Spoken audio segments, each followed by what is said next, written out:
Get a job! Get a job! Get a job! Get a job! Get a job! Get a job! Get a job! Get a job! Get a job! New data show the U.S. job market was much weaker than initially reported for much of last year during President Biden's term and some of this year under President Trump. More than 900,000 fewer jobs were added in 2024 and 2025 than previously expected. The Bureau of Labor Statistics issues these revisions every year, but this year's change is the biggest revision on record.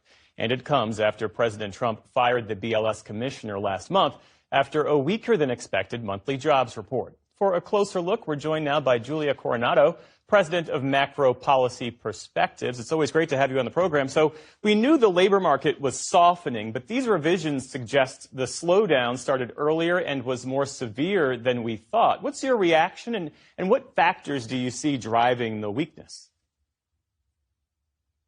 So let's keep in mind we get this timely measure of jobs every month from the Bureau of Labor Statistics, and it's based on a sample of firms. And then there's a quarterly, almost a census of employment that comes with a lag. And we knew a downward revision was coming because we could see some of that quarterly data. And every year they benchmark this. So just to this is a normal process they go through every year. We knew that the numbers were a bit overstated. And one of the challenges right now is that we've had this major swing in immigration from hundreds of thousands of new people entering the labor market every month, every quarter, to one where we're actually losing immigrants on balance. And that, I think, is part of the one contributing factor to the big swing from several hundred jobs being created every month to what now looks like more like 70,000 jobs created every month in the year ending in March. When you say we knew the numbers were overstated, why? What accounts for that? So again, we get this quarterly census of employment. It's based on the administrative data that underpins the unemployment insurance system that covers pretty much every worker in the country. So we do know on a quarterly basis how many people are working in the economy, and it's really strong, comprehensive data. But again, it's not timely, and we really want to know in real time, so we have this monthly jobs report. So we could see as that quarterly data came in that the payroll numbers that we look at every month were a little bit stronger than each month than what that quarterly data suggested. And now we have other measures like ADP private payrolls. We've got several metrics of independent data. And then, of course, we have the unemployment rate, which is what tells us whether a lot of people who want to work are not finding jobs. Excuse me. And that's not affected by this benchmark revision. The unemployment rate still is our best measure of weakness. Mm-hmm. And what that is telling us right now is that there's a little bit of weakness creeping in, but that even though job creation was a bit smaller over the prior year, unemployment was still pretty low. So what sectors saw the biggest revisions, and what does that tell us about where the economy is losing momentum? So most of the downward revisions came in the private sector, and they were concentrated in leisure and hospitality and retail, and then some in wholesale trade as well. So there were a few sectors where there were some concentrated, very large downward revisions. Those can be some of the hardest to measure because they feature lots of small firms and a lot of seasonal and part-time employment. And so those were the areas where we saw the biggest downward revisions. Also today, J.P. Morgan Chase CEO Jamie Dimon said this report confirms that the U.S. economy is slowing. Take a listen. Yeah. I think the economy is weakening. Whether that is on the way to recession or just weakening, I don't know. And that just confirms what we already thought, kind of. Would you agree with that assessment? Yeah, I think the combination of the data that we're seeing does confirm that the economy is slowing. I think that is what's going to lead the Fed to lower rates next week, even though inflation is perking.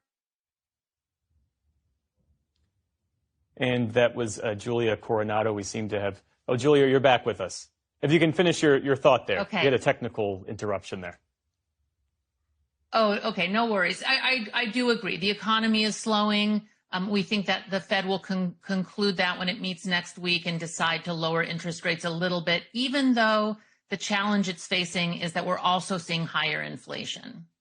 On another matter, the White House said that this proves that Biden's economy was a disaster. They're labeling the Bureau of Labor Statistics as broken.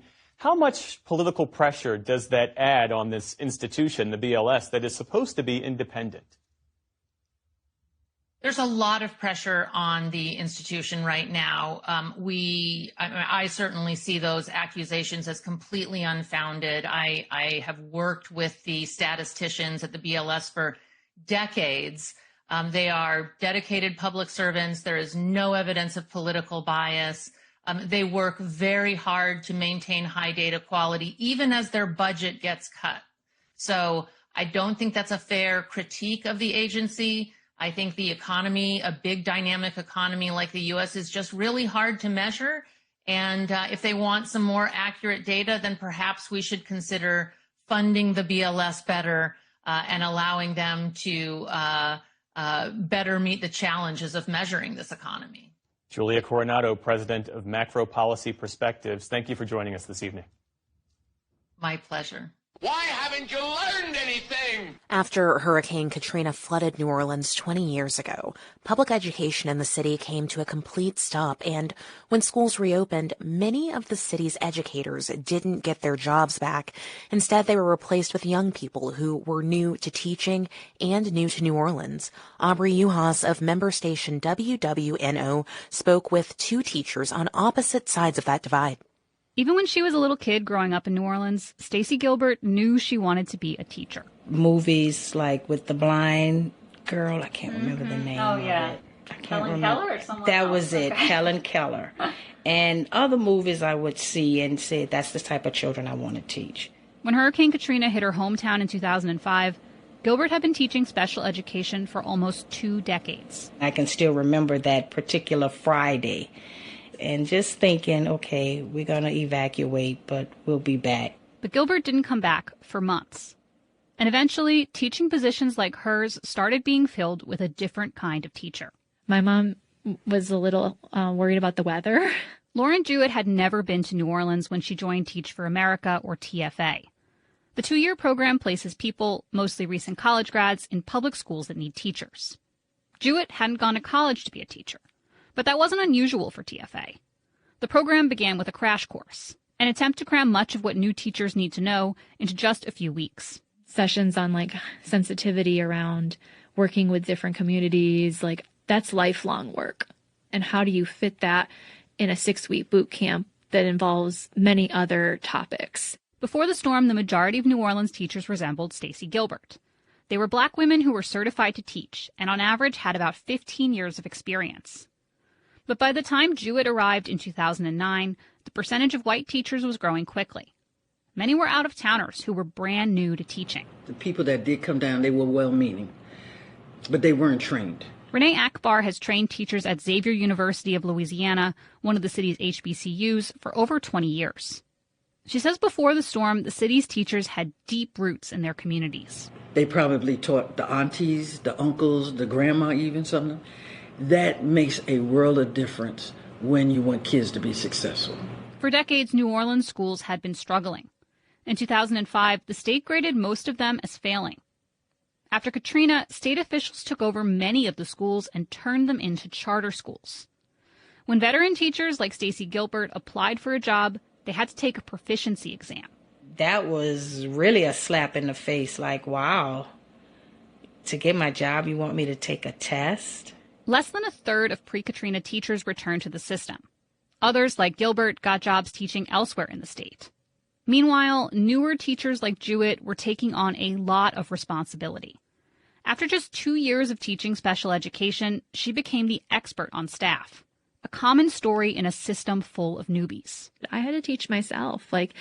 There wasn't a high level of years of experience, too, in our building. By 2013, the majority of New Orleans teachers had been on the job less than 5 years, and turnover had doubled. That wasn't good for students. And Akbar at Xavier University says charter schools noticed. Not having certified teachers from the community was not necessarily the right way to go. She says many TFA recruits didn't stick around, and schools started hiring veteran teachers again. Fast forward to today, and New Orleans' teaching force looks more like it used to. And somehow or the other, it kind of balanced off. Akbar says charter schools now rely on partnerships with local universities, like hers, to hire certified teachers with ties to the city. Ryan? Yeah, I'm Ryan. Teachers like Stacy Gilbert's son, Ryan Gilbert. When I told my parents that I was changing my major to education, I think they were confused. He's a high school science teacher in New Orleans and recently started his 11th year in the classroom. And it was the whole, like, teachers don't make any money. And then from my mom, it's not what it used to be. But with time, his mom says she came around. I was really proud of him and realized now that is where he should be. Because the same passion I have about teaching, that's what he has. Teaching has become Lauren Jewett's passion, too. After 16 years, she says New Orleans is now her home. I think I also feel very rooted to this place because it's also where I kind of grew up. Today, there's room for teachers like her, who came after Katrina and chose to stay, alongside people who have always called the city home. For NPR News, I'm Aubrey Uhas in New Orleans. North Carolina. Day laborers across the country are under increasing pressure from a slowing economy to anti-immigrant rhetoric and raids at the worksite. In Charlotte, day laborers gather every morning outside one Home Depot, waiting for a chance to work. If you drive on Wendover Road in East Charlotte, you've probably seen them. Dozens of men standing near Home Depot, waiting, watching every car that slows down. They're day laborers. The majority are immigrants. They come here every morning hoping for work. Michael Graff from the Charlotte Optimist and I spent over a month visiting these people, mornings and afternoons, to learn their stories and their daily mission to find work. We kept coming across a man named Javier Avellano. Just like everybody else, we come here to have a better life, for your kids especially. He's 65 from Ecuador and has lived in Charlotte since 1999. Avellano came to the U.S. in the 1970s, settling in New York City for some time. He's worked factory and warehouse jobs most of his life, but says he also battled setbacks, like struggling with alcohol when he was young. I thank God that nothing happened to me. I could have been dead. I could have been locked up for life, whatever. I'm just glad that my kids are doing good. My kids are well done. My son is in the Air Force. My daughter has a good job. Avellano's been coming to this corner for 3 years. He's there 6 days a week, unless it rains. But finding work isn't easy as it once was. Jobs, it's not like 5 years ago. There was a lot of people stopping by. I said, how many people? I need people to work. I need people to work. Now it's a change. I don't know if Donald Trump got to do something with it. I don't know, whatever it is. Avellano says the struggling economy and the Trump administration's portrayal of immigrants as criminals has made contractors more hesitant to stop by. That means fewer jobs and fewer paychecks. My goal is at least $400, $500. I just make enough and let somebody else go. You know what I mean? I don't want to be greedy. Most of the men here wouldn't talk on tape, worried about deportation, and frustrated by how previous news coverage has painted day laborers in the city as alcoholics and drug addicts. ICE has made Home Depot parking lots a target for immigration raids in some states, like California. But Bryant Davis, who isn't an immigrant, says the slowdown is real. He usually takes the bus from near Hidden Valley to get here. For him, it's worth it to be part of this corner community. Work coming out there so fast, man. I get off one job like 12 o'clock. Might make 140. I catch another job. Because I'm just coming out. They're coming out there constantly, man. For Davis, this corner is more than just a place to catch a job. It's about keeping watch over the men who gather here. Then if you don't have a phone, I can't communicate. Yeah. How can I, you gotta have a phone, I cannot call Debo unless I see him around. Yeah. He believes most of them are honest workers. People trust us, man. We got a lot of good guys out here works, man. Really works, man. Try to take care of the family, man. And if he has enough money to get by, Davis will often step aside so others can get picked up for work. I got money in my pocket, so there's no need for me coming out here trying to be greedy. You know, these guys, they might get a job. No need for me coming out here for a couple of days, you know what I'm saying? Day laborers have a history in the Charlotte region, standing outside the Wendover Road Home Depot for over 2 decades. The Latin American Coalition has provided services to them, providing help finding food and housing. The nonprofit placed an office nearby at St. John's Church at Wendover Road. There are some who are day laborers because they appreciate the independency that it provides and the freedom that it provides. But for some, it is partly because they may have some challenges in keeping a full-time job. That's Jose Hernandez Paris of the Latin American Coalition.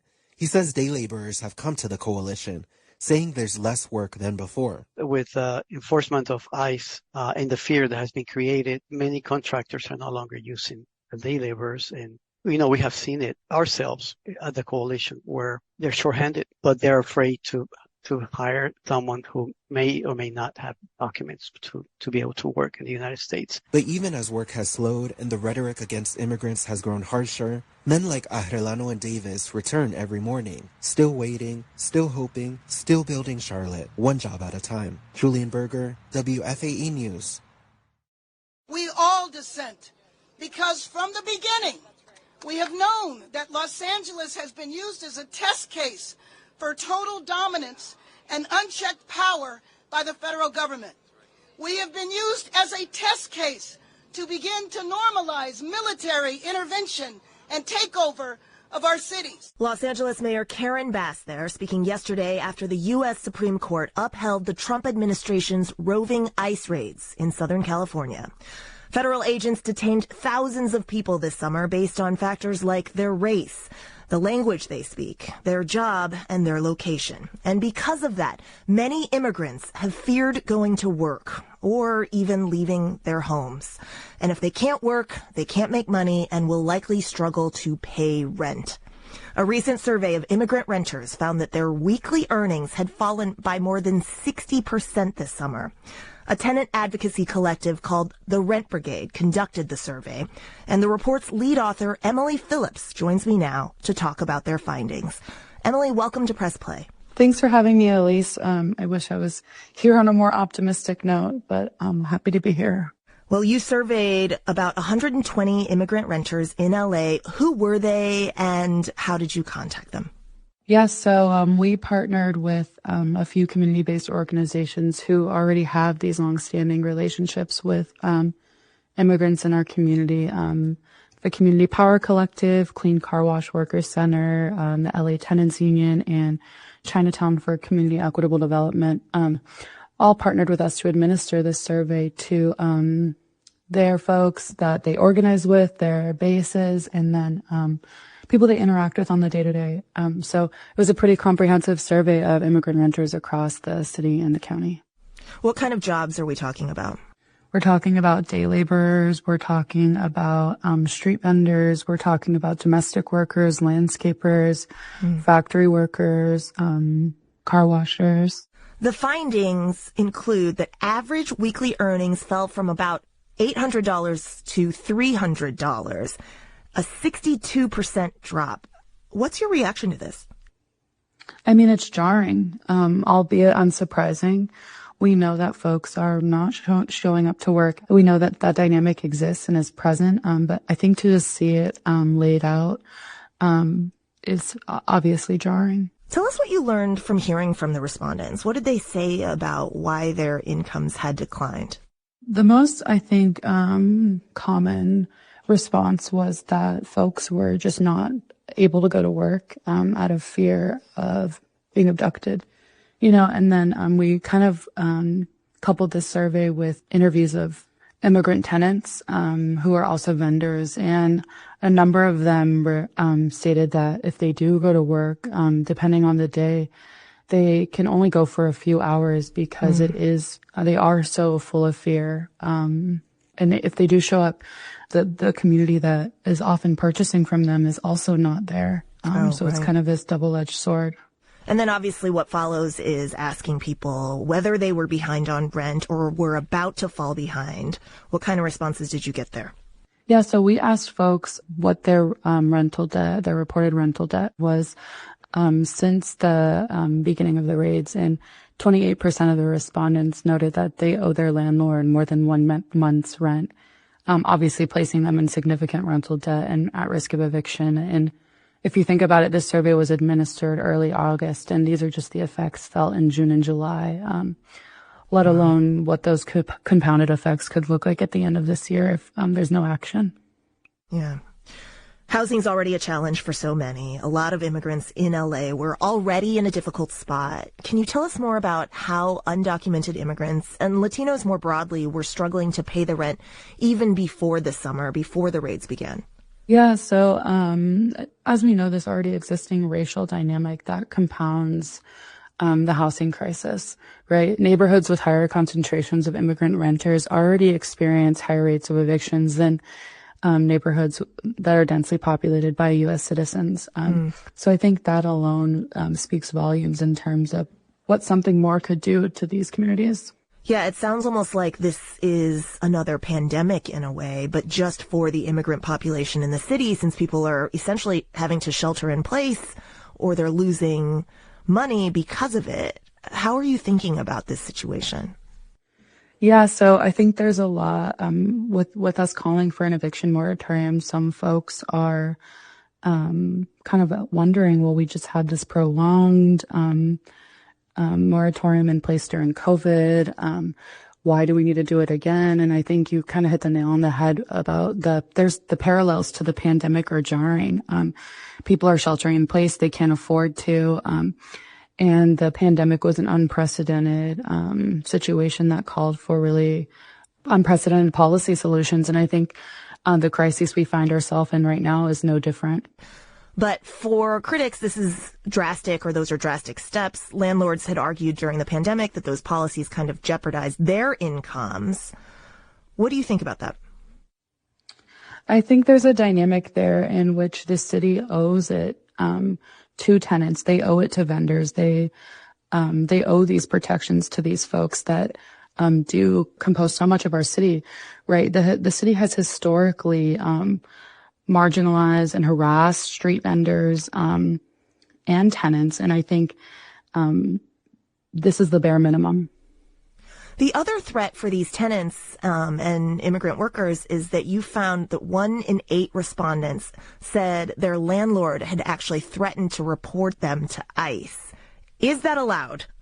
Yeah, so in California, there are comprehensive tenant protections that bar landlords from reporting immigration status and harassing for immigration status. California Civil Code 1943 makes it basically illegal for landlords to call ICE on tenants, threaten to call ICE on tenants, or report immigration status to authorities.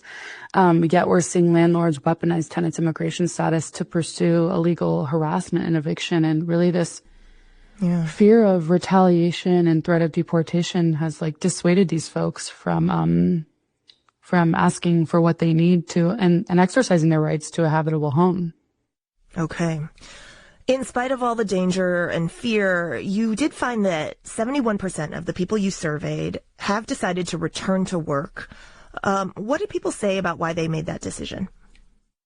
It really comes down to, like you said, folks cannot afford to stay home, right? The bills continue, rent continues.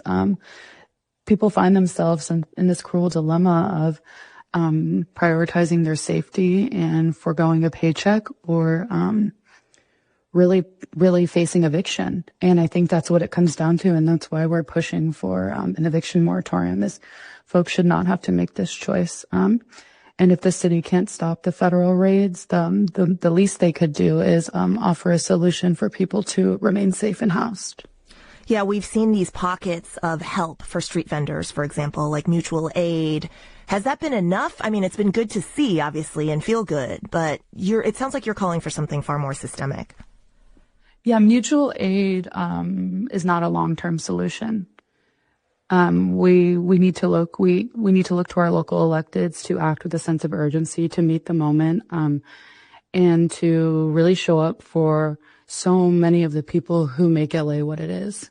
And as we know, it is the community really that has been leading this work, that the rapid response networks, the vendor buyouts that have really been doing their best to keep people afloat and safe. But we need to see action from our electeds.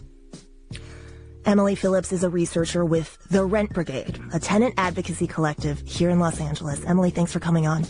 Thank you so much. I'm feeling really good about winning Take 5 today. You should. All you need is me. Little bit of luck. If she has a little bit of luck, what about me? I'm going to take you home. Oh, wow. Play Take 5 from the New York Lottery. All you need is a little bit of luck. The Powerball jackpot has now jumped to one of the highest in the game's history, an estimated $1.7 billion.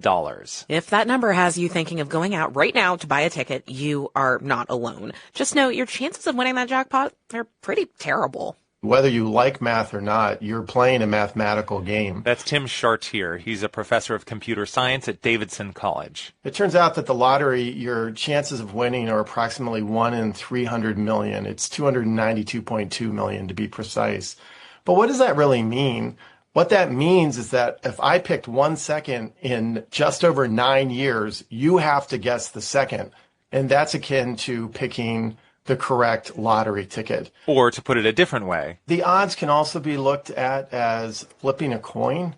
You actually have better chance of flipping all heads 20 times, quite a bit better than winning the lottery. And I found that sometimes people think that's, well, I think I can do that. So it's like, well, I'd buy another ticket. Now, buying another ticket can improve your odds of winning, but Chartier cautions. You look at it as that 1 second in 9 years. It's like having 2 guesses or 10 guesses. A lot of it to me comes down to your budget and then how much are you willing to spend given that you're probably not going to win. And that's why something like a lottery pool is popular. The idea is a group of people, maybe your coworkers, maybe your friends, put money into a pool to buy as many tickets as possible in the hopes that one of them might be the big winner.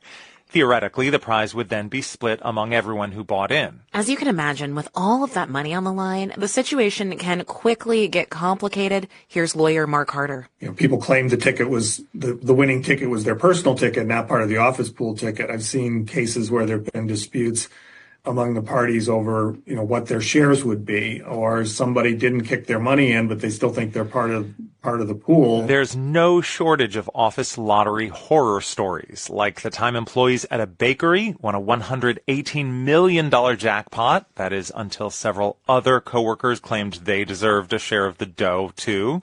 Or when one man sued his colleagues claiming they excluded him from office pool winnings because he was on vacation. Stories like these are why Harder says before you join the office pool, establish rules about things like who's in the pool and who's buying the tickets. Most importantly, though, he says leave a paper trail. Obviously writing is always best. Harder knows this firsthand because he's an attorney who focuses on estate planning and because he represented 3 winners of an $842 million Powerball drawing. They called themselves the Breakfast Club. The client liked the movie.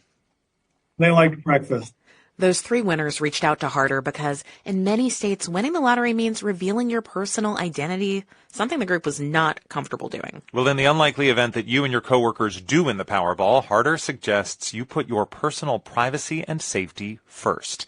Keep it quiet. If you have the option to remain anonymous, I would strongly encourage you to take that. Believe me, Ari, if I win the lottery, you won't hear it from me, but I think you'll be able to tell. I'll keep a secret.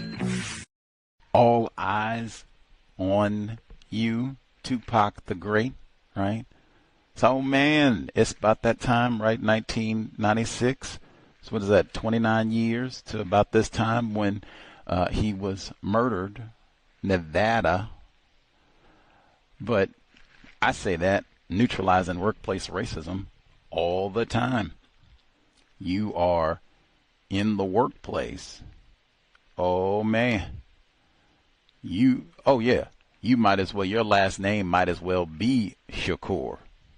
You've been to be in trouble, or at least all eyes are going to be on you. What you doing? What time you get here? What's going on? All of it. You win the lottery. Negro for sure. All eyes is on you. Foley even talked about that. He said you get a few nickels or whatever, shh, keep quiet. You don't want to be out there, fur coat and new Bentley and Tesla tank, and just keep quiet, keep quiet, keep quiet.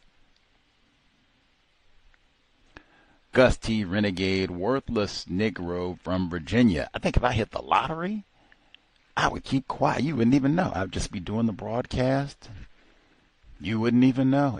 I guess maybe it might be some curious things like, broadcasting live in Fiji today. Like, what? Fiji? How did they get to Fiji? Well, we'll get to that later. But, man, it's cracking out here. We're doing a little gardening. Got some monsteras, yoga on the beach.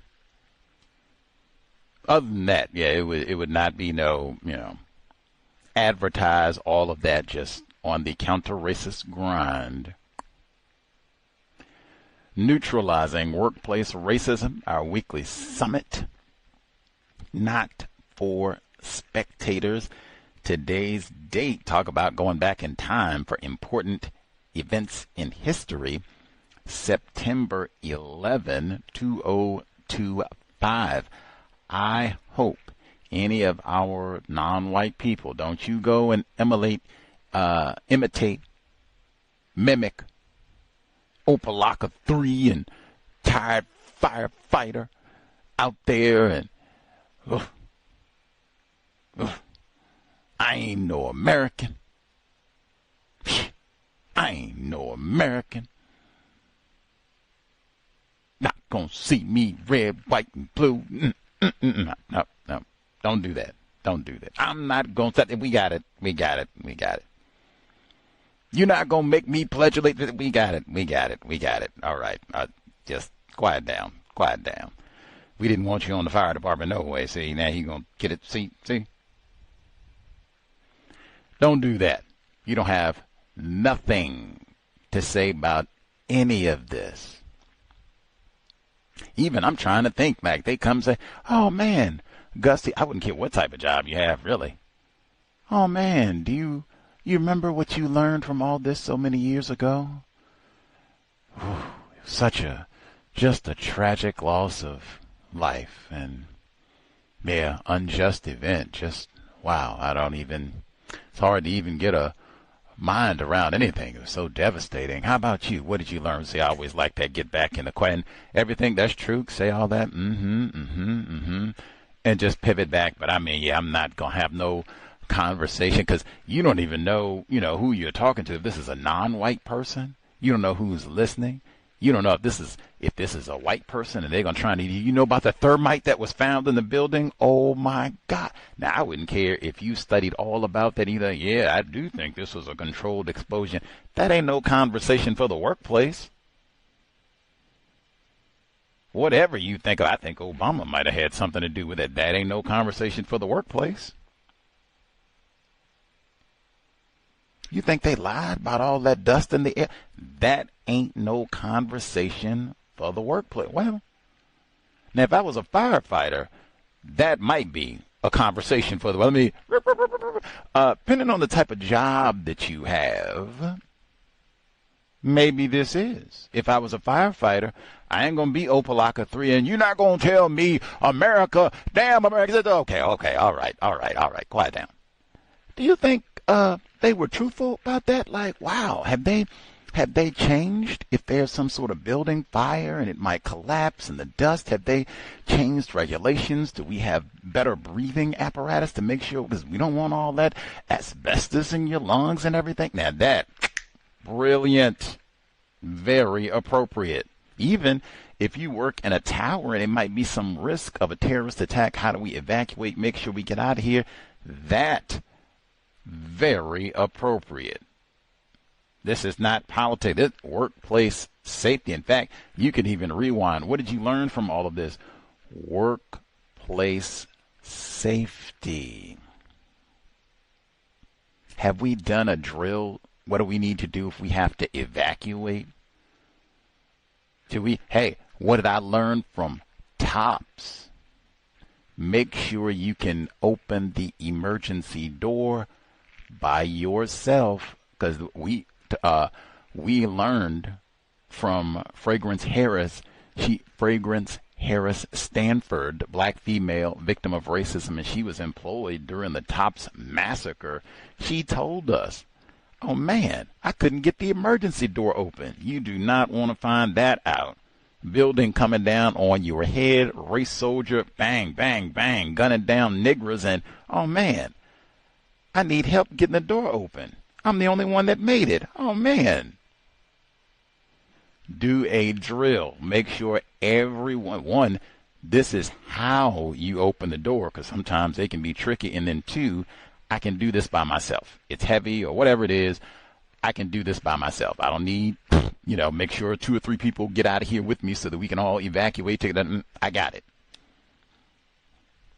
And I hope this doesn't apply to any C.O.W.S listeners, because I say all the time, you're not supposed to be wearing footies and pajamas out once you leave your residence, even if you're just going to Winn-Dixie, Piggly Wiggly, whatever.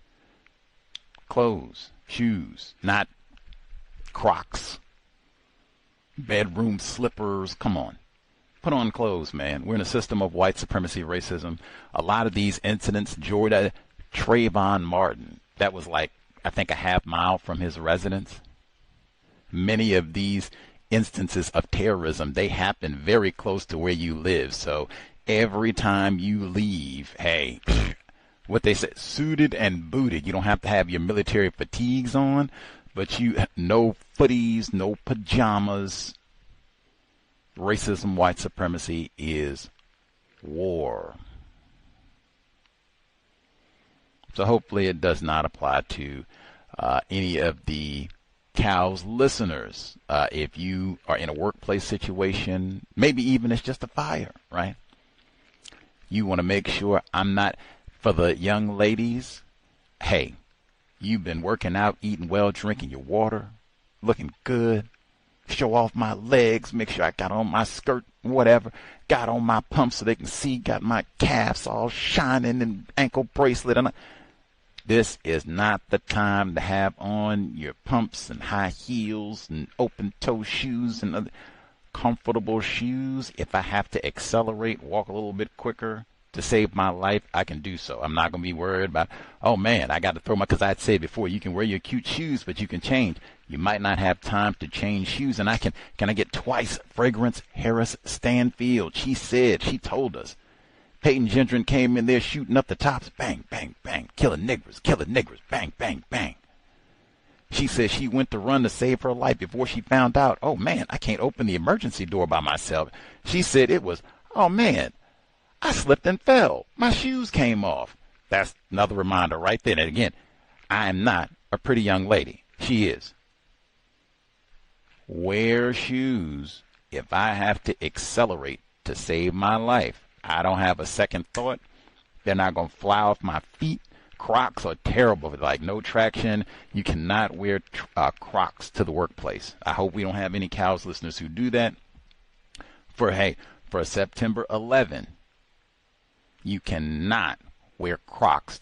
Imagine that. You got to go down, what is that? Let's say you're up high. You got to go down 50 flights of steps to see if you can get out of the towers before they fall or what have you. Or you're at the Pentagon and you want to try and get out before things get terrible. And you got Crocs on. You can't kick them off because they had glass on the floor. That's what I said there before. I said you can wear your cute shoes, but then you get changed. I said, no, that's stupid. That's not even logical because you might not have time to change. And you can't just say I'm going to go barefoot because, hey, there might be glass on it. There was glass on the floor. September 11. Got to have your shoes on. Might not have time to change, so whatever shoes you wear to work, they better be something.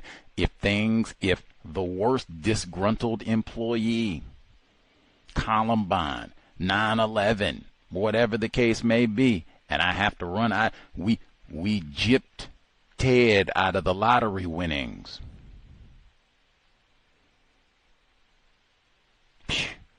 I'm going to be wearing shoes that if I have to jog to the emergency door, if I have to jog down 4 flights of stairs, I can do so.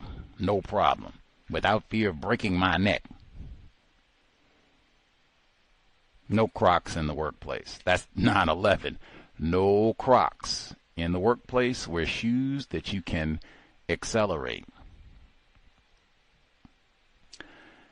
Neutralizing Workplace Racism, not for spectators. If you 9/11, if it came up in your workplace, I don't know, they might have like a ceremony, you know, we got to do moment of silence and that sort of thing where I would just sit quietly. You can thank, you know, pay your respects to Mr. Fuller, Dr. Welsing, family members, think about justice, whatever.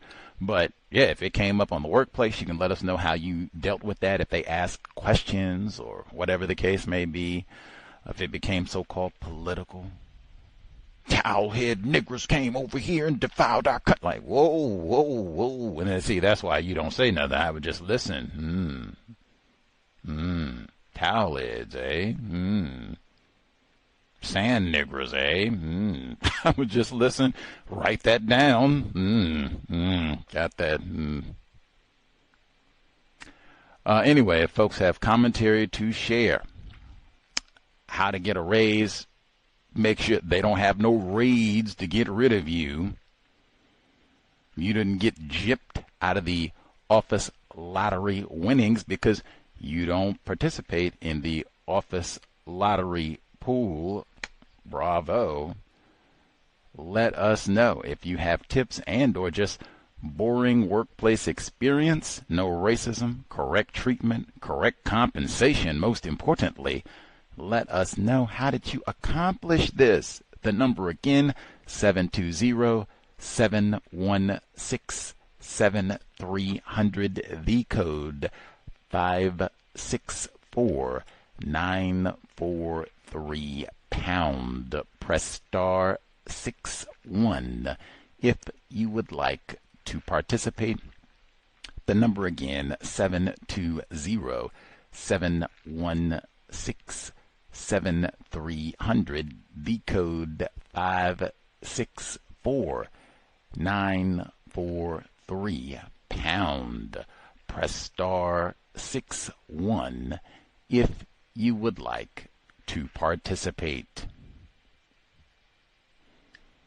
If you have been mistreated in the workplace, certainly let us know. We will do our best to offer suggestions, ways to solve problems without creating new problems. Use some little bit of counter-racist logic in the workplace, hopefully. Try to nip things in the bud before it gets there. But I mean, hey, there's a lot of mistreatment in the area of labor. You can also let us know if you have suggestions or problems. You can email untiljustice@gmail.com. untiljustice@gmail.com. Let us know. You can maintain your anonymity. And if you have a question and or suggestion, we can read. They won't have your voice, anything like that. You can remain somewhat safe, relatively.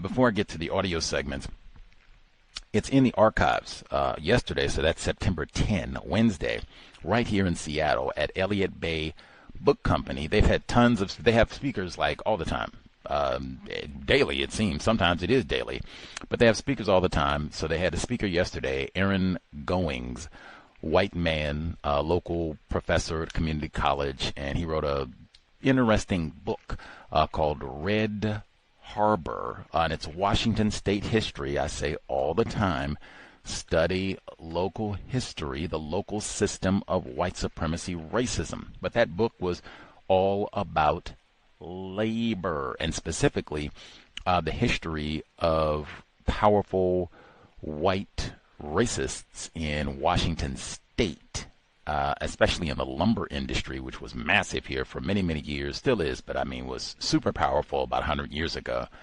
But talking about how they violently squashed union and labor efforts during the 1920s and 30s. The reason that I was especially piqued by this, even though I would say, hey, don't you think I qualify as having someone who is at least like a layman, labor researcher, right? I mean, we've had neutralizing workplace racism for almost a full decade. We were doing labor before. We've had guests on our program who have talked about labor, many of them. We had guests on the program, Dr. Haddock's black male, talking about the refusal to hire black males in aviation in management positions, like very detailed in terms of our discussions of labor in a number of different industries.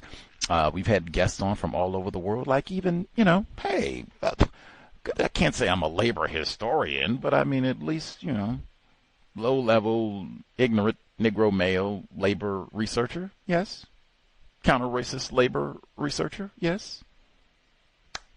Negro. Anyway, so I went to the talk at Elliott Bay Book yesterday, even though I was kind of, but the poll was, this is labor, and the KKK in Washington State was used to suppress white union and labor efforts.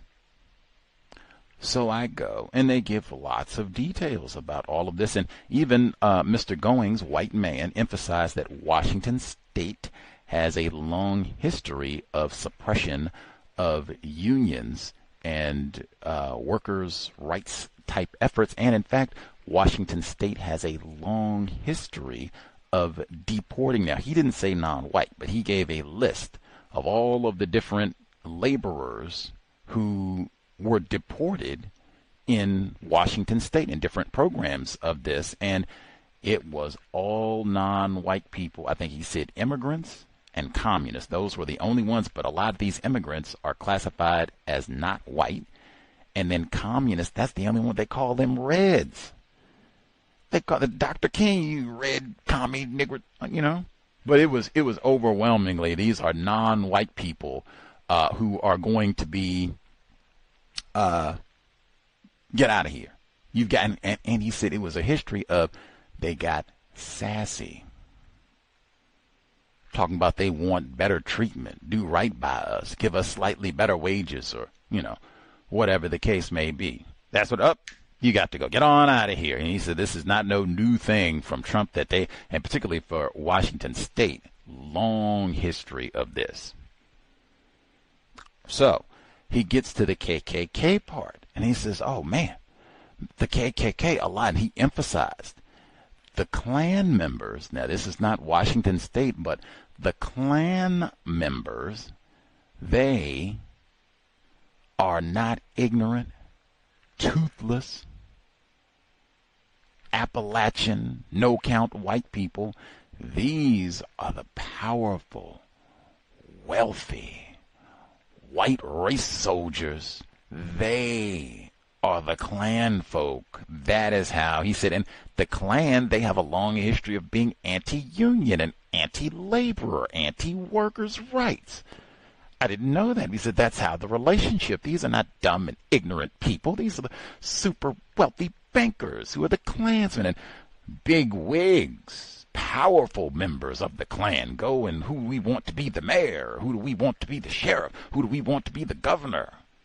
That's the white Klan. Go out and squash the terrorize. He gave lots of anecdotes about they would go send Klan out, terrorize union folks and intimidate them and boom, boom, boom, all that. Anyway, so pivot from that to, because I was going to ask that, some of this is in the all this, the audio and all that, it's in the archives. You can listen. I'm just giving some detail now because it's labor. Like we had 2 labor programs this week because we did. But I was going to ask him about the Klan, right? It's in the book. You can read it. This book, I'm always about those nonfiction books that are published in the current calendar year. Bingo. And I mean, hey, Gus T got so current on this one. Nonfiction books that are published in the current week. Brand new. So brand new you couldn't even get it at the library because it just came out on Tuesday. 48 hours new. Anyway, but it's all in the book about the Klan and all that other good stuff. But I was going to ask about this. During the talk, they spoke for like almost an hour before they opened it up to the Q&A. They didn't get to the Klan portion until the very end. I thought that was significant, but Mr. Goings did an eloquent, detailed job. And Wow, in the archive. So I pivoted from that response to, hey, he had included commentary about Finnish immigrants. Now, Nordic whites, we talked about that whole programs. He spoke about Finnish immigrants to Washington State specifically, and how they were attempting to improve their situation, and he was talking as though I wasn't sure if they were accepted as white at this time, so that's what I asked. Whew. He gave a fascinating response. It is in the archives. You can hear it in detail. They apparently had an immigrant KKK chapter. Fascinating. And eugenics, fascinating. It's in the archives. You can check it out. But labor, it made me think. One of the audience members asked me once this was all over, he said, did you know about the Klan in Washington State?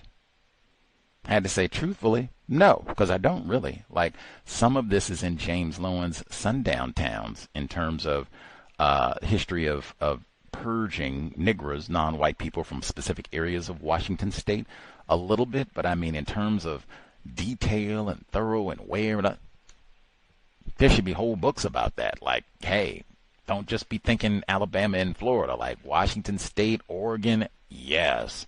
Klan. Not that that's all of racism, but I mean, I wouldn't have even thought, really, Klan in Washington State, really? Yes, they should have whole books. Study local history. Say that all the time. Study local history. That's it. The audio that we heard today, that's in the archives, Aaron Goings, right here in Seattle. So the audio that we heard today, the first report, they were talking about the revision to the job report and things. I guess they said the economy is weakening, and maybe the job report, even while Biden was still in the White House, maybe the job report was not as rosy as it seemed. I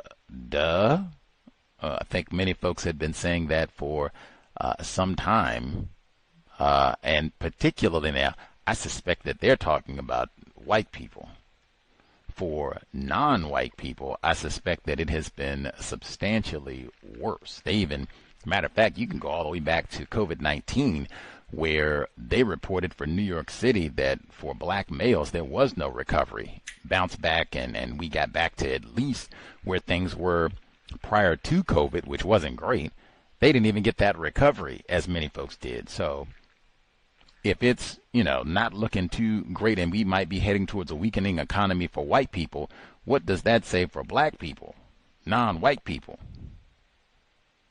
Eep.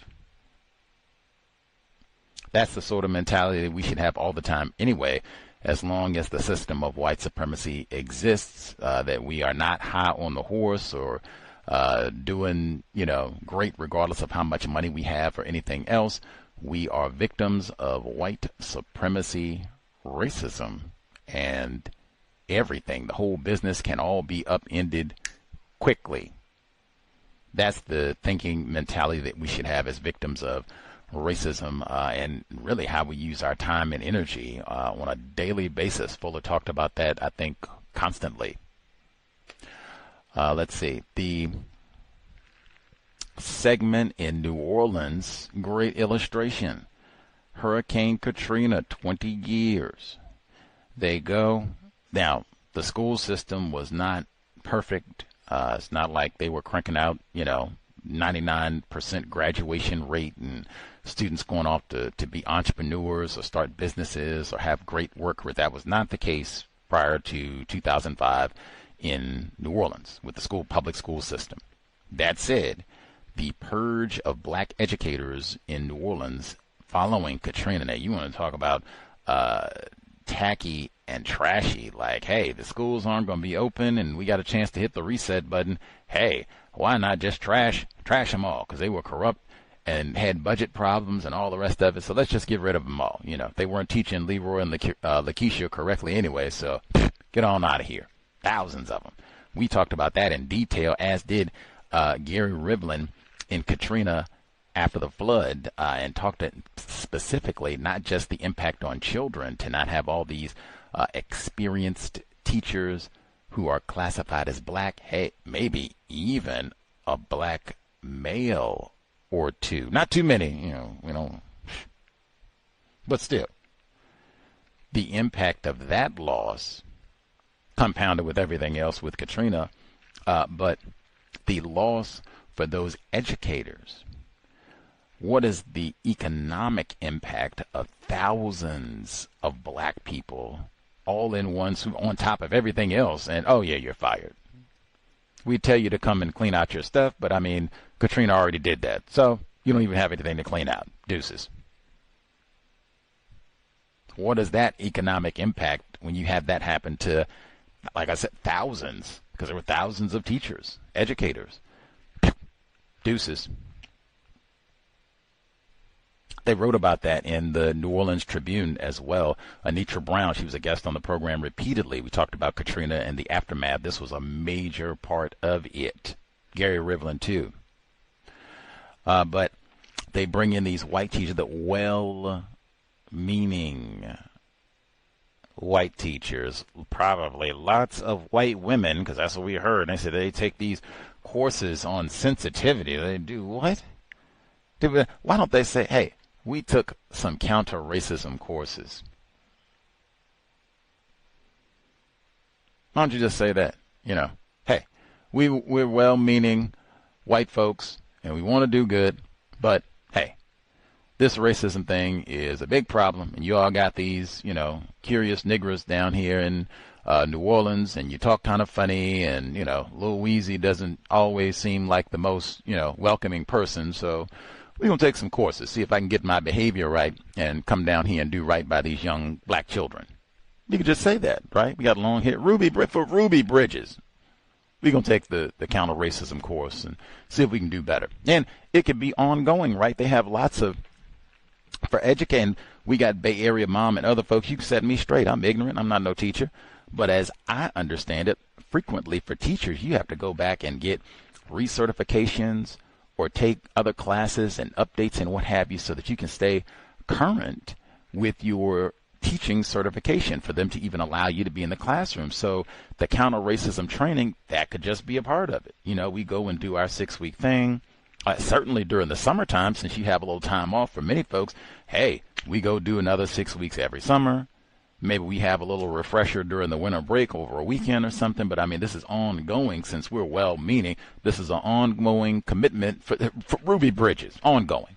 Counter-racism. They could, do it that way, right? Right? I'm talking ignorant. I'm being... and they said that they had lots of turnover, that they got in all these young, well-meaning white women teachers, and they would come in and work. They didn't have no experience. From my understanding, if you got children who are already in a tough spot, and I mean, Katrina, how much worse could it be? You do not want them having the least experienced teachers. Like, that's not what they need. I'm not saying that the Negro educators that they had before, I'm not saying that they were all, the best and most qualified and doing amazing things in the classroom. I'm not saying that at all, but dang, to now we get all of these white suspected racist women. They're not even experienced in the classroom. And they said, it sounds like a number of them, they stayed 1, 2, 3 years. Deuces. You go from having folks who are experienced, been working there for all these years, to now, dang, we got one teacher, she was here for a year and gone, and boom, boom, boom. Now I just got all the succession of new and strange white women. How is that benefiting me? They said we realized that some years down the road, so we ended up hiring a lot of these Negro teachers that we hired them back. Do you see how just Renton Fuller say, it doesn't get any better than tacky? There you go. 20 years on, and it's still tacky. So that's whole generations of students with just tackiness and ragtag education pattern in between hurricanes and all the rest of it. Like, are you serious? This is the best we can do? This is the best we can do. trifling. Come on, man. Come on. Let's see. The ICE raids at the work sites. When I heard that, they were talking about, Home Depot and places like that, the folks doing day labor. I said, man, it reminded me again. Now, I'm certainly not saying that any of these folks, Pedro, Juan, Maria, I'm not saying that these folks love black people or are even interested in replacing white supremacy with justice. Nope. But it is challenging for me to think Pedro, Maria, they are black people's problem. They are coming and taking over the country and like, what? The people standing out at the Home Depot? Like, what? Again, like I said, hey, I do not say that they love black people or whatever the case. I don't say black people love black people, but that's another story. But it's just difficult for me to, that's who's taking your job? That's the problem for black people? Really? The problem remains white people. Could be in there, but it would be difficult. We have Home Depot here. I went by Home Depot this summer. I had noted that because I had been by Home Depot years ago here, and I do recall it was large numbers of non-white people posted up outside the Home Depot. When I went this time around, and it was early in the day. I didn't wait, closing hours or such. It was like 2 people. I mean, that is stunning. Now, I mean, I guess it could have been what he said. Hey, I already made enough money for the week. We'll come back and catch you tomorrow. But I mean, wow. Is that, as a result of the so-called raid? Like, wow, that is, wow. Then again, are these the people that, they're taking our jobs and, making it difficult for black people? Like, really? That day labor stuff, poof, that is hard. You don't have no benefits. It's not like you get no, awesome pension and medical benefits and, all the rest of it, dental package. You go out and do day labor. Like, I don't think you can go out and get the amazing teeth cleaning and whitening and all that with the dental program that they offer, unless I've been misinformed. Just saying. Then they were talking about the economic impact of these raids on many of these people I suspect are non-white. They said on average they went from making an average of $800 a week to $300. Like, man, that is crippling. I even did a pause there because they said Emily Flitter. I said, wait a minute, Emily Flitter, she's been guest on the Cows. Talked her book, The White Wall, talking about the economics of white supremacy racism. We talked about it. Man, employment was such a massive part of that book. She talked about black people who worked at the bank. They couldn't get access to none of the good white customers with money, couldn't get help from their white colleagues to advance their career. Oh my goodness, even the ones who did advance in their careers got to be CEOs and such, terrorized by their white colleagues all over the world. Chicago to Cairo, all over the world. In addition to just the regular no-count black people trying to go cash their raggedy $20 check, and all the racists tell them, whoa, we don't cash checks for niggers. Beat it. You probably stole it anyway. Beat it. But that's Emily Flitter, unless I'm mistaken. It's kind of a curious last name, Flitter. It's not that common. But The White Wall. See, that's what I said. Like, at least like mediocre, right? Labor scholar, and lots of programs. And guess she came, hung out, answered all our questions. You were classified as white? Yep. The White Wall, because that's what they do when you try to go to the bank. Can I get a job? Can I cash my check? Great title. Anyway, but that was her. She was talking about the impact of the ICE raids. That's another one where I say, man, the problem is white people. Pedro can't even I can't even, reliably go and stand out here in front of Home Depot and get a job. You say I'm the problem? Not that I like black people either. Al Sharpton ain't cool with me either. Don't get me started on obesity. All that said, it's not my fault that Leroy can't get a job. I can't get a job either. That's all I'm saying. Following logic. The segment at the very end where they spoke about the lottery tickets in the workplace. Oh, buddy. I'm a big advocate of not participating in any of those types of shenanigans in the workplace. And, we're not doing no fantasy football. We're not doing we're here to work, man. I didn't come here to pontificate on 9/11 and Osama bin Laden. I didn't come here to play in the backyard softball league. I didn't come here to play bingo. What do I need to do to get a raise? Now, unless you say, you got to play fantasy football to get a raise. And they would have to say that explicitly, like, oh, you want this raise, you have to do a little fantasy football. Oh, okay, well, when is the draft? when is the auction for the niggers? I'll be there and make sure I get this raise. But that's not the case for most of it. I'm not doing no lottery, nothing like that, and we got to pitch in, and then we're going to brawl and kill each other over these millions of dollars. Nope. And that's extra time, because even you heard all that in the clip. If we do this correctly, and we have to write up the contract, so, okay, we're going to go out, Dusty's going to go out, and he's going to get 100 lottery tickets, and everyone has to put in X amount of dollars. If we win the money, everyone who pays their money is entitled to X%. Are you serious? I'm not fitting to sit down and do all of that. Most likely, we're not going to win. We got to spend all this extra time, all this money. If you really want to play the lottery, you should just go buy your own tickets. Facts. Just go buy your own tickets. I know they have the system, so you can buy a lot more tickets, and people have these really elaborate schemes and such. Hey, go buy your own tickets. Hey, that can be something. If you have attempted relatives and such, you all can be the group. If you got, 5, 10 folks, that's a group right there. I would much rather it be right there, maybe. And I'd even say, hey, how many of us have heard about relatives, sometimes our own,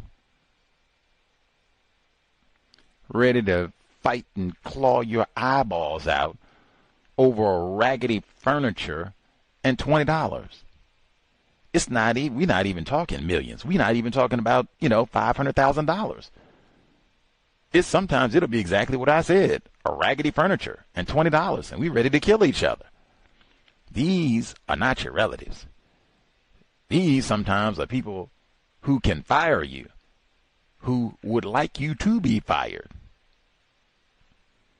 People who don't even call you by your correct name. Now we're going to get together and split $10 billion. Come on. Matter of fact, we're going to come together and cooperate to buy these lottery tickets. All of that is goofy. I cannot say enough. Just do your job. So much of this, stuff. And they said, I wouldn't have even thought about that.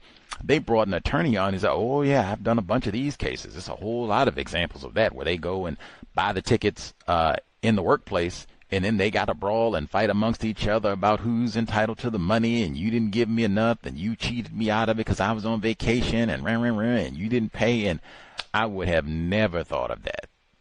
I guess I would have never thought that somebody would actually win from one of these office pool type things, but I guess it does happen.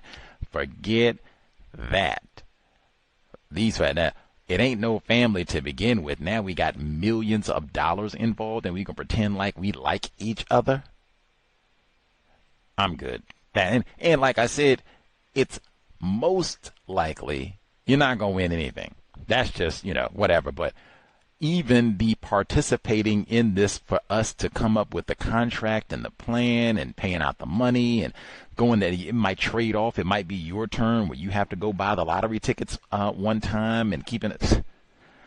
I am good. Time and energy. I said that before. Time and energy. It just does not seem like a constructive investment of time and energy. If you really want to play the lottery, play on your own time with your relatives, friends, not your coworkers, not your coworkers, not your coworkers, even if they're all classified as non-white. The number 720-716-7300. The code 564943 pound. Press star 61 if you would like to participate. If the 911 situation came up on your job, let us know. How did you deal with it? Was it related to white supremacy, racism, and theories about, the buildings coming down, other aspect? I don't know. So many things that could be mentioned related to all that. That's another reason why I'd say, let's just stick to what we are supposed to be talking about and doing our job. But let us know if that came up at all. And then if you have any counter-racist suggestions and or difficulties, let us know. 720-716-7300. The code 564943 pound. Press star 61 if you would like to participate. The email untiljustice@gmail.com. Well, let me see. Check.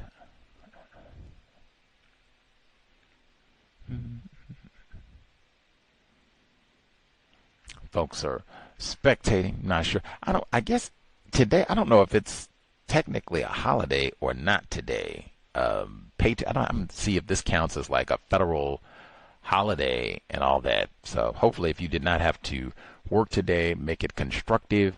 If you got a little extra time, you can do catch up on chores and constructive activities at the residence, maybe even do some cooking, since many folks say they don't have time for all of that. But hopefully if you did not have to work, it was constructive. If you did work, it was constructive, safe, and had absolutely nothing to do with chatter about U.S. world events and history on this date. That's it. Quickly, we should be here tomorrow for Susan Smith, Catherine Massey Book Club. I'd say it's been a hoot, but we just started reading it. We've only got one session into the text. If folks recall the event, Grit talk about U.S. history, this should be high on the list. But just started last week, so if you missed out, you're only one episode behind. I think we read like 4 chapters, not even 5. So right at the beginning of the text, and it's not a long book, but what does it mean to be white? Now, just talked about all those white women teachers in New Orleans. Susan Smith, South Carolina, yes, I know, but still. White went Mary Kay, Susan Smith.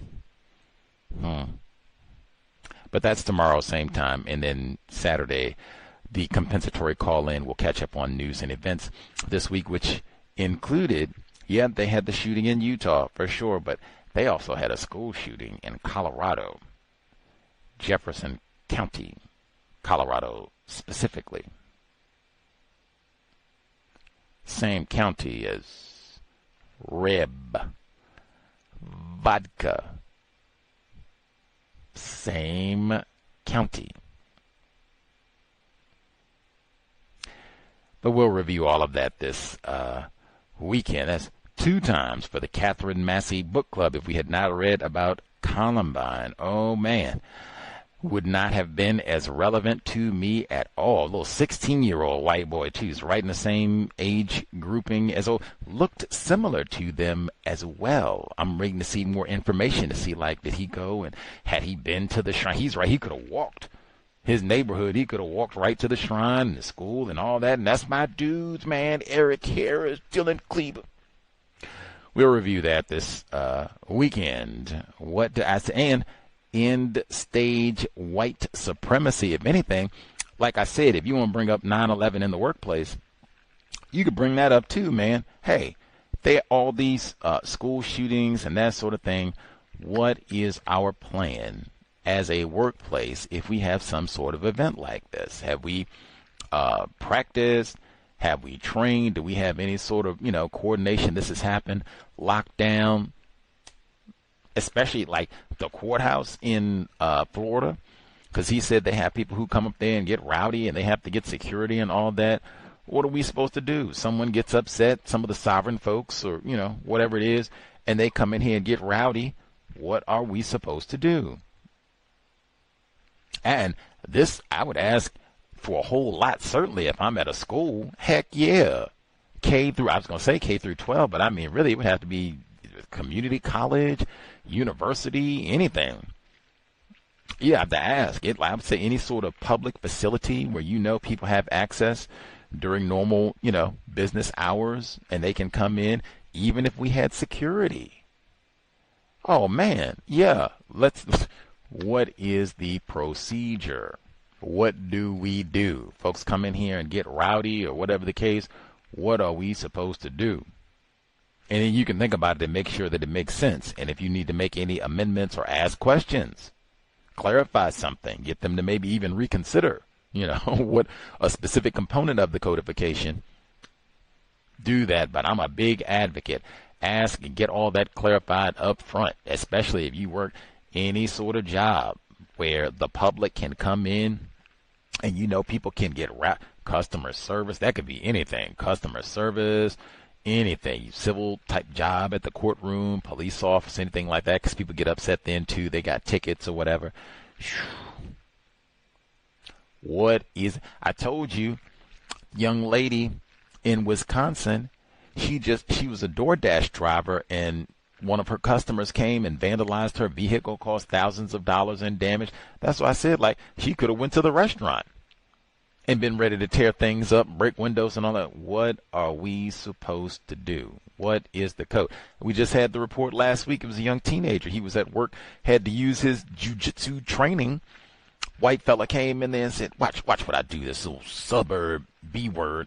And, they had to get in, bit him all over his chest. What are we supposed to do? Someone comes in, a customer, patron, whatever, and they get belligerent, look like they want to get violent.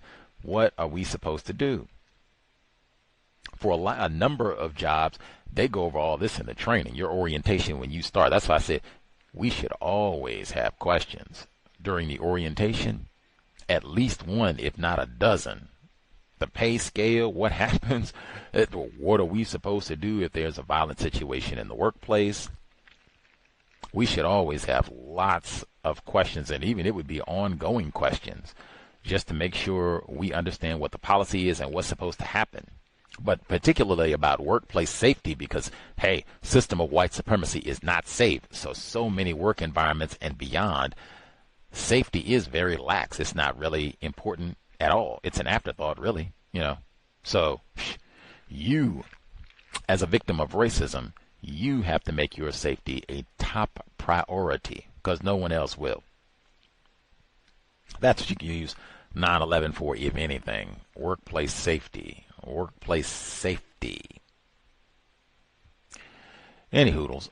Number again, 720-716-7300. The code 564-943 pound. Press star 61 if you would like to participate. If folks are spectating, hopefully this means we are not being mauled and abused in the workplace. I'm being compensated correctly, not subject to any sort of sexual or verbal harassment. Bravo. Love it. I said I love boring stories. I'm not abused. I'm compensated correctly. Love it. Let us know, how did you accomplish this? Did you, figure out things to say, things to not say, things to do, things to not do? help us emulate some of your workplace comforts, if you please. You can maybe write down a little book or chart or something, make a little TikTok video or something. Give us, maybe 10 or 5 at least little pointers. Do this, don't do this, don't say that. We would be super grateful if you are in that comfortable spot in your workplace. Let us see. Folks who dialed in, victim in New Jersey. Did 9/11 come up in the workplace on your job? Certainly we'll hear your other commentary. 9/11 come up at all? Or because you're closer to the epicenter of everything. Did 9/11 come up in the workplace at all? Oh, well, you know what, Gus T? Unfortunately, I didn't. I took off today. So I took care of some health, issues. I'm at the age of 46, so I had a colon screening, so I didn't make it today. But last year around this time, no, it was no anything that had to do with the remembrance of 9/11 on the workplace. So I would assume today would have been the same. However, for the drivers that go to New York City, maybe they had some inconveniences in traffic. My route is no longer in New York City, so when I was routed in New York, it was extra traffic, a lot of ceremonies going on in commemorance of 9/11. But as far as the workplace, no, there's nothing. There's no commemoration for 9/11. Today at the work, I was talking to my uncle when he called to check up on me to see how I was doing after the procedure. He asked me who was this guy that was killed yesterday, because he says that everybody is, he said on a workplace people were talking about it, people that was classified as white, and when he walked closer to them, they stopped talking about it. So he said that the mood has been kind of weird in the workplace after this shooting of Charlie Kirk. I just informed him, who he was. And, I told him, stay away from that conversation on the workplace. He works in a hospital. And I told him, I said, maybe your coworkers got quiet because once you learn about this person's politics, you would learn that he outed a lot of anti-black rhetoric, CRT and EDI and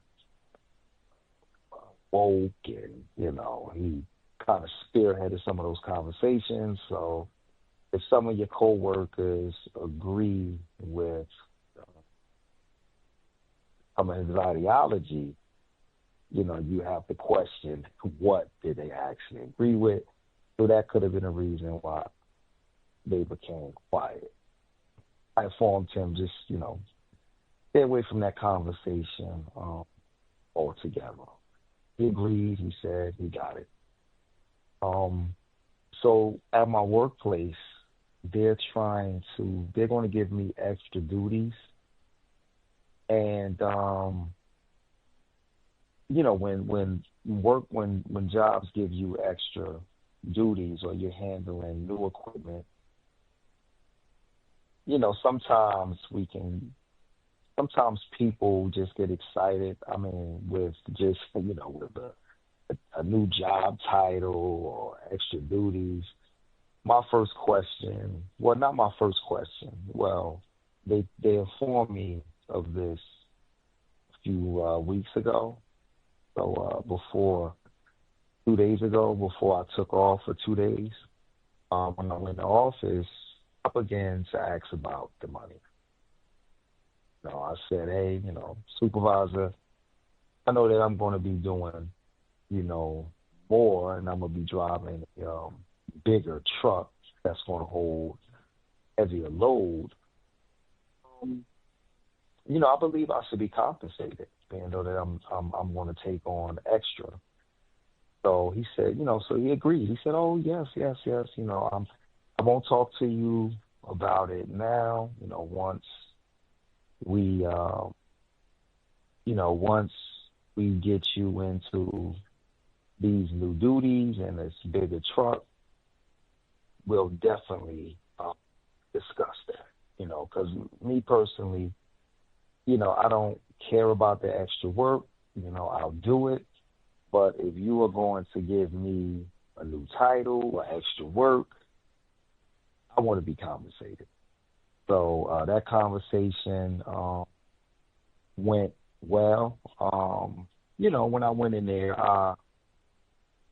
because sometimes going into the office and sometimes, asking for money, you might be intimidated, because you assume that, and I'm just speaking in general, I'm not saying everybody feels this way. You might feel intimidated, or you might assume that the answer is going to be no. So definitely speak up for yourself, because, titles mean nothing. New duties mean nothing. The most important thing is to be compensated for anything extra that you're doing. So, that's my report for the day. Love it. Love it. He said, no love, for the most part, 9/11. Just another day, tri-state area, ho-hum. He said, closer to NYC, maybe. Ceremonies, all that, but once you get away from the epicenter, other things on our mind. We moved on. Old news. So he was telling us about the attack, the shooting. I said they had the shooting in Utah. Charlie Kirk, suspected racist. They had the shooting in Colorado too.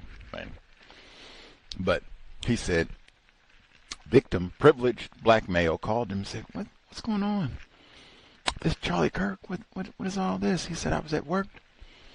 At a hospital, no less, medical apartheid. He said, I was at work at the hospital, and they were over. Did you see? They shot old Charlie. I can't believe it. Oh, my God, I'm devastated. I love me some Charlie Kirk. He was the first one out. And he said, Leroy walked over and said, hey, guys, what y'all talking about? I said, well, shh. I said, where y'all going? We'll talk to you later, Leroy. We'll talk to you later. What? Wait a minute. What? So who is this guy? I don't know. Who is this? Why they stopped talking when I came? He said, hey, man, this Charlie dude is a racist. They're probably racist, too. Medical apartheid. I hope they're not like the pediatricians. I'm hoping.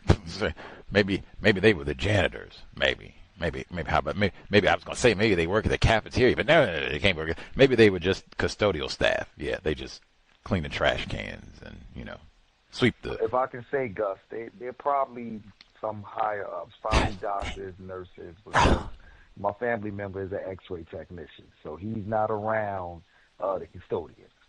Dang, I was hoping, man. Maybe he friendly, just talk to everybody who works there. So, dang. See, that medical apartheid. They mourning the passing. You're going to miss old Charlie Kirk. What does it mean? See, they got that white lab coat, see. probably don't even want him around. That's just Leroy. Didn't want him working here, no way. See, Charlie was talking about that, all this DEI. See, that's exactly what Charlie talked about, see? Terrible laws. You should, all of us, be suspicious about that. That's why I said, now imagine if he had been, I guess I don't really see this at the hospital, but just, for any job. That's why I say, don't have your headphones on and, just be kind of in your own world, bopping around in the workplace. That you want to be listening and paying attention to what's happening around you, what's being said around you, maybe even about you. You want to be able to hear all of that, even if you do have in earbuds or what have you. I even say, hey, you can be the sly nigger. Do one earbud in. It doesn't even have to be on. So they think you're listening to something. You're really not. Or you can have one earbud in and have the volume down low enough so that you can still hear. But you have to be able to hear what is happening around me, because I think that's important, even though they weren't necessarily talking about him and, you're a no-count coon and blah, blah, blah and all that. At the minimum, these guys talk about these Charlie Kirk dude. Then he can go find out a little bit more about who this Kirk dude is. Oh, man, I think these dudes are racist. Dang, because maybe he didn't think that before. Maybe he thought these are just some cool white dudes. We all work together. We all surgeons, or he said, x-ray technician, all the rest. We all, work at the hospital and do no harm. We about healing and take care of it. Nah. We're racist. We're racist. That's why your Negro cousins come in here, need an organ transplant, get their blood pressure. No. They don't get the same treatment. Nah. Race, white lab coat, man. White lab coat. Any hoodles. Then he was giving us for his own situation, I think, important as well. It can be intimidating to ask for increased compensation. That is true. Absolutely. It is important to do. System of white supremacy, we get told all the time. And, hey, I told you they do the deportation thing for non-white. You're like, what? Sassy Negro came in here and asked for a raise? What? But they do, and exactly what he described, kind of, where they will come and increase your work, where you get, let's say you're going to get a truck that can hold 50-60% more and all this heavier material, no increased compensation. Wait a minute. We got to do something a little bit better. It cannot be that I do all this extra work and then don't get any extra compensation. And they do that sort of thing to non-white people all the time. He said getting excited about new titles. Oh, they kill us with that. Now you will be the lead operator and chief mechanic. They'll come with all these goofy titles, may even put it on a plaque, all of that. Remember to spell your name correctly and all the rest of it. No increased compensation. All this new work. So most of the time, they don't even give you the plaque. You don't get no new nickels, nothing, just lots of extra work. Sometimes it'll be the work that like two people did before, and not even a nickel. That's even one. Sounds like he had the black self-respect. Ask, you all are giving me a bigger vehicle, bigger load. My compensation should reflect that. I think that's logical. Sassy nigger. I agree. Okay. We'll talk about that. We'll get you set up a new truck, and That's reasonable. We'll talk about that. Now, hopefully, he'll follow through. Big raise, awesome. Enough he can, go to Whole Foods and act a fool. I wonder, because he didn't give any resistance, he said immediately, I agree, you should be, get more compensation. If you hadn't said anything, would you still get the compensation? Now, they might renege, say he forgot, I didn't say that, all of that. I'm always a big advocate of the follow-up email if there's a verbal conversation where they agree, especially salary, like, oh, man, because so many times with white people, did I say that, Willie?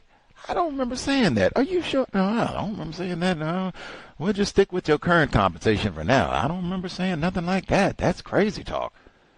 We've heard tons of those. So I'm always a big advocate of the follow-up email per our conversation on September 11, where we agreed with increased compensation, and we'll chat about that, I guess, once I get set up with a new vehicle and all of that. But I'm always a big advocate of that because that selective amnesia happens so frequently from well-meaning white people on the job.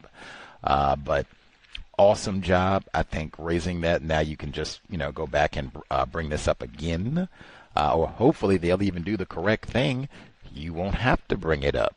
They'll be proactive and reach out to you about your increased compensation. You're a hard worker, been there for a long time, experience, and you got a bigger rig.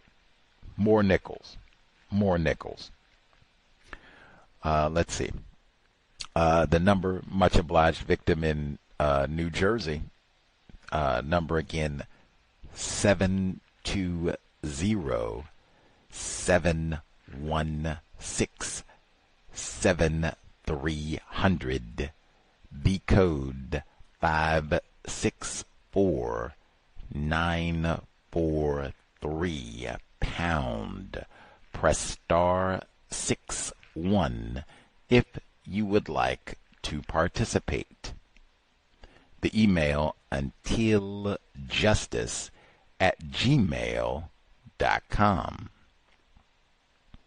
Let us know if you have thoughts. Like I said, if they did 9/11 pop up in the workplace, anyone give any chit-chat about that, or just another day on the plantation? Let us know, and or if you have your own suggestions, problems in the workplace, let us know. Check in the email as well. Make sure. Hopefully we don't have folks with suggestions that might help out other victims in the workplace and then them not sharing. Hopefully not happening. Let's see. I did want to report as well, there was an article in the LA Times earlier in the week. I did share it online. They were talking about one of my favorite subjects, racism in the workplace. Let's see. There we go. This is from, let's see, Monday, I think? No, Tuesday, September 9, Tuesday. LA County employee charged with hate crimes against Asian coworkers. A Los Angeles County employee has been charged with felony hate crimes after allegedly breaking into the government's downtown headquarters 3 times in the last 2 weeks and placing death threats on the desk of an Asian co-worker. Bhavin Patel, 42, has been charged with making criminal threats, burglary, and violation of civil rights, according to the district attorney's office. If convicted as charged, Patel could face up to 13 years in prison. Everyone deserves a safe workplace. I certainly agree with that, but I mean, hey, the system of white supremacy is not safe. Everyone deserves a safe workplace, and no one deserves to be vilified for their race or ethnicity, L.A. County District Attorney Nathan Hockman said.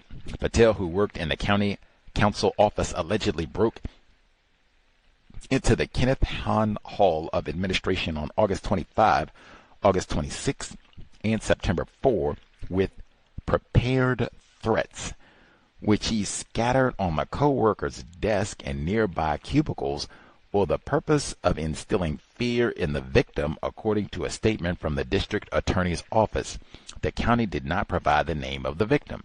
County Counsel Dawn Harrison said in a statement that the office immediately reached out to the sheriff's department.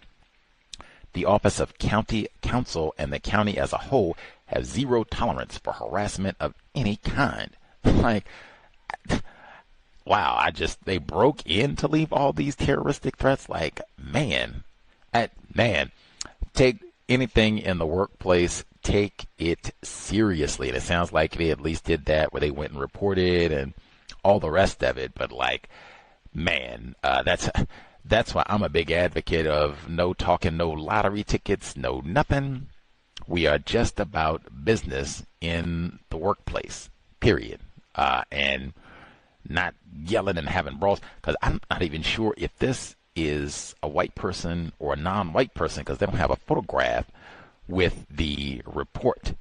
It's just, okay, dialed back in. Let's see. I don't hear any craziness. It was like static. I don't know, I don't know if it was my connection or something, but little wacky, usual suspects. I don't hear it now. Hopefully it will behave. Anywho, number again, 720-716-7300. The code 564-943 #. Press star 61 if you would like to participate. I was saying I was looking to try to see the person who was accused down in L.A. County, if this is a white person or a non-white person, because the name was a little curious, but I couldn't really, they didn't have an image with the report. That was from the L.A. Times. They didn't have a image of who the offender was. And then I was looking online to see if I could find other reports to figure out, like, who is this guy that, was making all these threats and such. But anything in the workplace, one, there should not be any threats and all that. This is not, we're looking for fist fights and intimidating somebody and all that. Like, hey, I'm just trying to make my nickels and get out of here, period. If anyone is making threatening remarks, same thing I said before, all of that is documented. Really, if I heard someone in the workplace and they were talking about Charlie Kirk or anything of that nature, I would write that down, what they were saying. That's probably related to why they stopped talking. When privileged black brother walked up on them, they are talking about Charlie Kirk. That's why they just they know we're probably not even supposed to be talking about this in the workplace. Do no harm. We're supposed to be physicians, and we're up here talking about what? What are you saying about Charlie Kirk? Unless it's just, oh, that's terrible that happened, and man, just no violence, no harm. No harm. Unless it's that's not what if that's what they were saying, it wouldn't have been a big deal for a privileged black brother to hear that. He could have joined in. Absolutely. I don't even know who he is, but yeah, do no harm.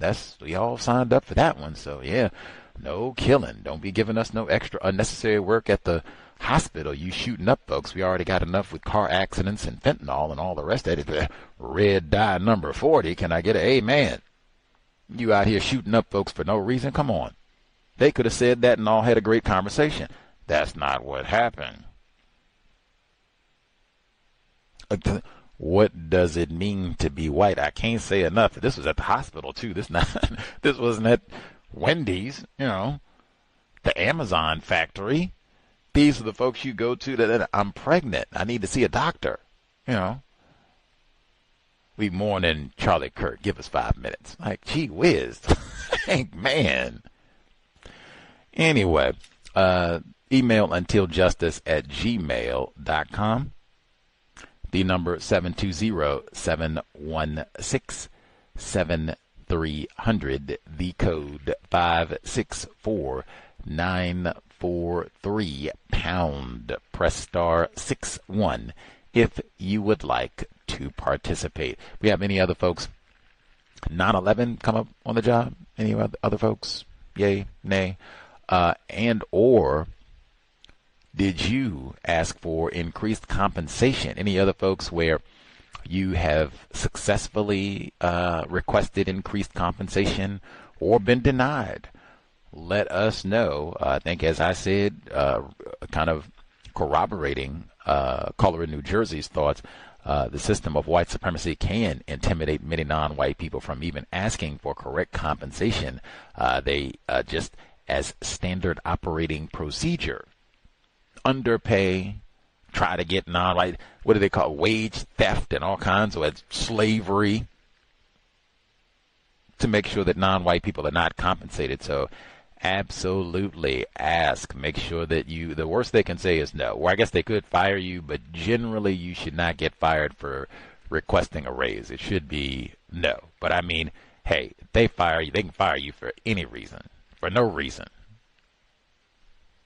And saying, I got fired, I asked for a raise. They said they were going to give me more work. I thought it might be logical, more work, more compensation. They said, get out of here, Leroy. Beat it.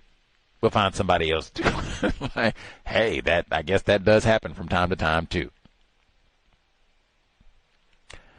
Anywho, we'll give folks another 5 minutes or so, see if they have observations, thoughts to share with the workplace. We have the holiday season coming up. Can I get early? Because today might be, I said it might be a holiday. We got any folks? Did you get the day off? Does that happen? They give you September 1 off? With the whole holiday season coming up, right? And I mean all of it.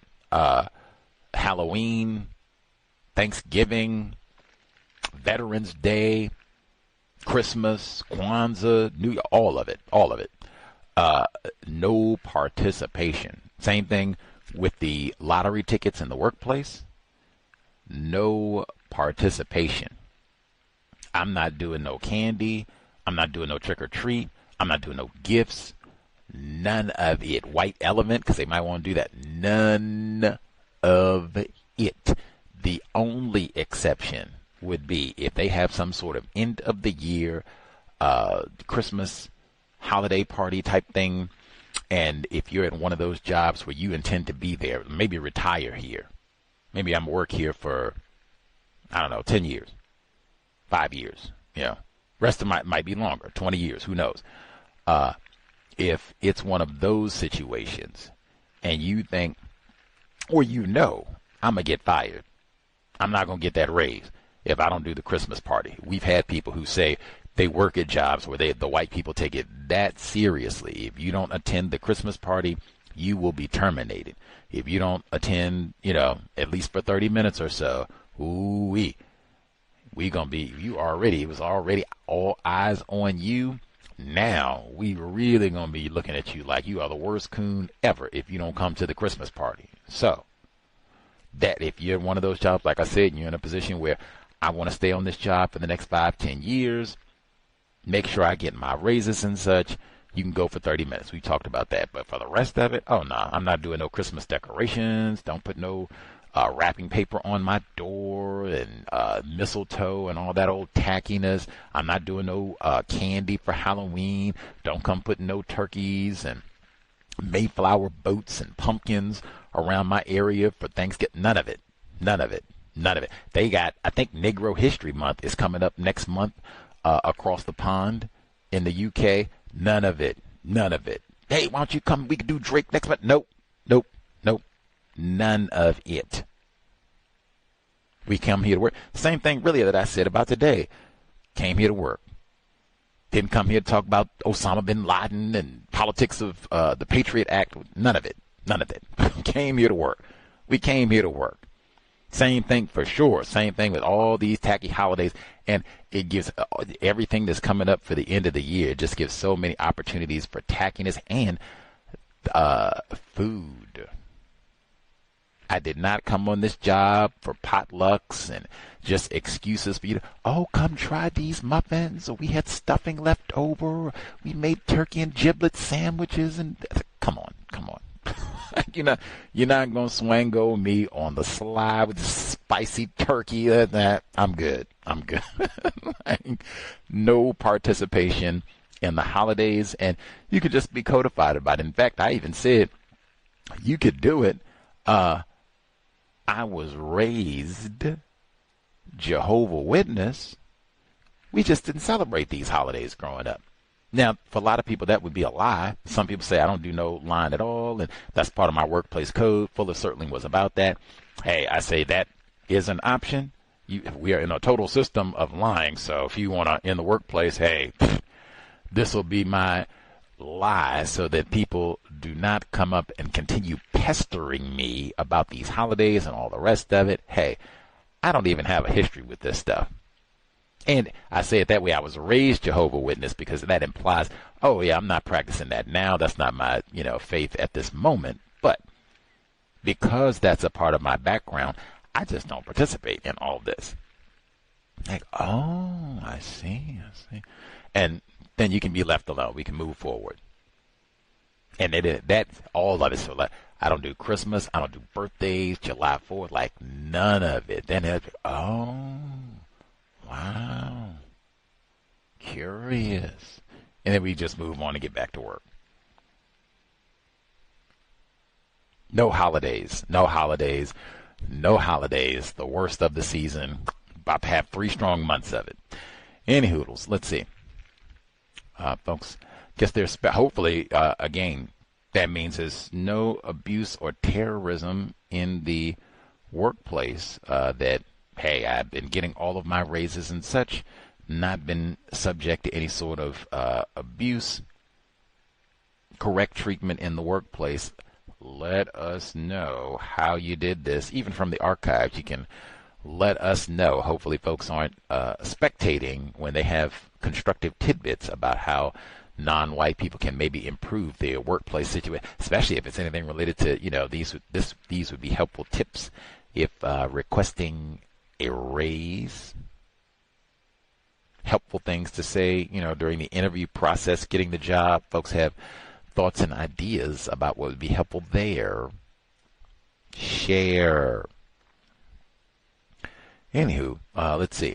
As I said, we'll be here on Friday, 8 p.m. Eastern, 5 p.m. Pacific for the Catherine Massey Book Club. Again, Sunday, compensatory call-in, 8 p.m. Eastern, 5 p.m. Pacific. We'll catch up on Mr. Kirk, see what's going down out in Utah. At least, I don't even know if they had caught the suspect for the shooting yet. It was, so rapidly evolving in all of this, and folks were talking about, because I'd heard other people saying that, he was a suspected racist, but I'm not even sure if they caught the person yet. Guess we'll have more information on all of that by the time we get to Saturday, and we'll be able to reflect back that and the other events of the week, including Columbine and everything else. Man, what I guess, end to summer, beginning of autumn 2025.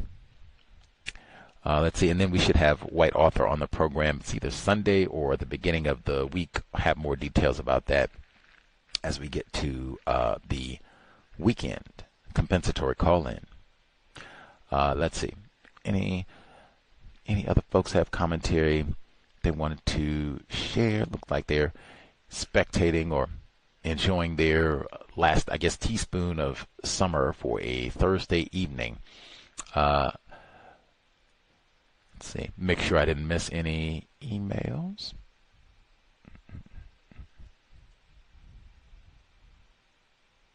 Okay. Looks like we got everybody. Folks are either spectating or didn't miss anybody for the time being. We will get ready for the Catherine Massey Book Club on Friday. Much obliged for folks tuning in, hopefully worthy of your Thursday evening. Safety first. That would be my takeaway from 9/11. Safety first. The plantation is inherently, you can look at all the videos and such, and plaster falling down, whole buildings coming down, Pentagon and all the rest of it, Pennsylvania. The plantation is not safe. When you are in the workplace, you have to be responsible for your safety. I guess that would be another one. Anything happens in the workplace, it becomes unsafe, blah, blah, blah. At minimum, do we need to get out of here? Should we get out of here immediately? anything where the building has been damaged or anything else, I would say get out immediately. Immediately.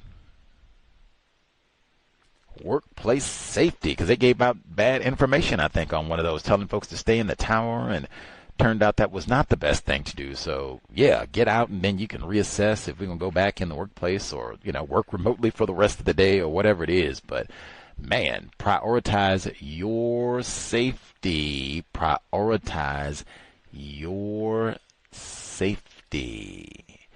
Invest in the cows. Hit the blog, racism-notes.blogspot.com. racism-notes.blogspot.com. You'll see the links. One, you'll see the PayPal button, top right corner, and then you'll see the links for PayPal, Cash App, and Venmo. Enormous gratitude to all of the investors who kept us on the air for 16 plus years, hopefully worthy of your time and energy. You can also invest. Hit the wish list at Amazon.com. It's under Gus T. Renegade. Enormous thanks to all of the listeners who have nabbed an item or 12 over our years of broadcasting. Hopefully we have been worthy of your time and energy. Sobriety would be best under conditions of white supremacy. Many of these goofy holidays that are coming up for the end of the year, autumn, December, many of them got to have happy hour, got to have some spiked pumpkin latte, got to have a spiked eggnog. Sobriety. And in fact, I've even said, hey, you, I think, could probably use that. Hey, substance abuse is a big deal. I am all about being sober, so I don't do, bars and all that, places where they're going to have alcoholic beverages and stuff. I'm all about sobriety. People that I care about have had substance abuse issues, so I just try and avoid all that stuff. I said, man, I suspect a lot of folks, they could accept that, like, oh, okay, that's admirable, right on, okay. Sobriety would be best. Creator, remind us. Stop saying not all white people are racist. Stop name-calling people classified as black. Stop gossiping. Stop producing throwaway offspring. It has been time. Replace white supremacy with justice immediately. Cal signing out. Thanks all for tuning in. Nigga, you so brainwashed. I'm a victim, brother. Problem. You're a victim. Yeah. I'm a victim of 400 years of conditioning. Shut up. The man has programmed my condition. Mm-hmm. Even my conditioning has been conditioned.